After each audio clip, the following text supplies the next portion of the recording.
السلام علیکم، میں ڈاکٹر رؤف رانا آپ کو خوش آمدید کہتا ہوں۔ اگرچہ آج میں اپنی نیش سے ہٹ کر بات کر رہا ہوں، لیکن آج میں ایک ایسے موضوع پر بات کر رہا ہوں جو ہمارے معاشرے میں بدقسمتی سے مکمل طور پر غلط انداز میں سمجھا اور سمجھایا گیا۔ ہر دوسرا شخص مردانگی کا راگ ناپتا نظر آتا ہے، مگر سوال یہ ہے، کیا واقعی ہم مردانگی کو سمجھ پائے ہیں؟ کیا مردانگی صرف طاقت، شہوت، جسمانی برتری کا نام ہے؟ کیا مردانگی صرف اپنی خواہشات پوری کرنے کا نام ہے؟ کیا مردانگی صرف عورت پر حکمرانی جمانے یا انہیں کمزور سمجھنے کی کوشش کا نام ہے؟ نہیں، بالکل ایسا نہیں ہے۔ آج حقیقت میں 90 سے 95% مرد نامردی کا شکار ہیں، مگر انہیں اس کا احساس تک نہیں ہوتا، کیونکہ انہیں صرف اور صرف چند مخصوص اور نامکمل علامات بتائی جاتی ہیں جن کی بنیاد پر وہ خود کو مرد تصور کرتے ہیں، بلکہ حقیقت کچھ اور ہوتی ہے۔ مردانگی کو سمجھنے سے پہلے ضروری ہے کہ ہم جانیں کہ ایک بھرپور مرد کیسا ہوتا ہے، اس کی پہچان کیا ہے، وہ کس کردار کا حامل ہوتا ہے۔ مردانگی یہ نہیں کہ آپ کے جسم میں طاقت ہو، آپ کی آواز بھاری ہو، آپ کی جسمانی ساخت مضبوط ہو۔ مردانگی یہ ہے کہ جب آپ کو گناہ کا موقع ملے اور آپ کے پاس طاقت بھی ہو، آپ کا نفس بھی مائل ہو، مگر پھر بھی آپ کی غیرت آپ کو روک لے۔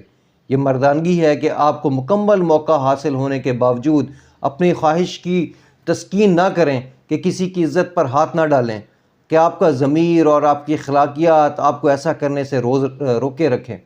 یہ مردانگی ہے کہ آپ لفٹ میں کسی خاتون کے ساتھ چڑھ رہے ہوں، ایک خاتون آپ کے ساتھ کھڑی ہو، وہ خود کو اتنی ہی محفوظ سمجھے جتنا وہ اپنے کسی والد یا اپنے بھائی کے ساتھ کھڑی ہوتی ہے۔ یہ مردانگی ہوتی ہے۔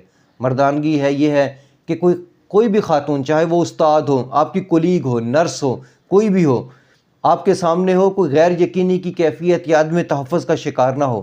یہ مردانگی نہیں کہ آپ کی آنکھیں ہر گزرتی عورت کے وجود میں ایکس رے کی طرح چلتی پھریں، وہ اس کا ایکس رے نکالتے رہیں۔ یہ مردانگی نہیں کہ آپ راہ چرتی خواتین پر جملے کسیں، انہیں اپنی ہوس بھری نگاہوں سے گھوریں یا انہیں کسی بھی قسم کی ذہنی اذیت کا شکار کریں۔ یہ مردانگی نہیں کہ آپ کی زبان کسی باپردہ یا بے پردہ کسی بھی خاتون کو دیکھ کر کتے کی طرح لپلپانے لگے۔ مردانگی تو یہ ہے کہ خواتین پر نظر پڑے تو نگاہیں جھک جائیں، آپ رستہ بدل لیں کہ یہاں سے خواتین آ رہی ہیں۔ اگر آپ کسی سے محبت کرتے ہیں تو اس محبت کو نکاح کا مقدس بندھن سے آراستہ کریں۔ اگر آپ واقعی مرد ہیں تو نکاح کیجئے۔ آپ کی غیرت یہ کیسے گوارا کر سکتی ہے کہ بطور بھائی بہن آپ اپنی بہن کا حق وراثت میں کھا لیں؟ یہی مردانگی ہے کہ اپنی بہنوں کو ان کا حق دیں۔ ہمارے معاشرے میں مردانگی کے حوالے سے بڑی غلط فہمیاں پائی جاتی ہیں۔ لوگ سمجھتے ہیں کہ جس کی شہوت زیادہ ہو، جس کی جسمانی قوت زیادہ ہو، جس کے جنسی معاملات میں سرگرمی زیادہ ہو، وہ سب سے بڑا مرد ہے۔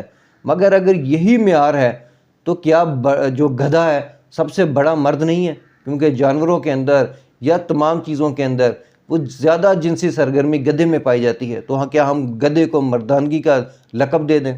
اب فیصلہ آپ کے ہاتھ میں ہے کہ آپ حقیقت میں حقیقی مرد بننا چاہتے ہیں یا صرف نام کے مرد بننا چاہتے ہیں۔ مردانگی طاقت میں نہیں ہے بلکہ کردار میں ہے۔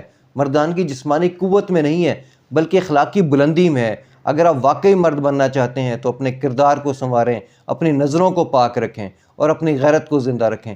سوچئے اور آج فیصلہ ضرور کیجئے گا۔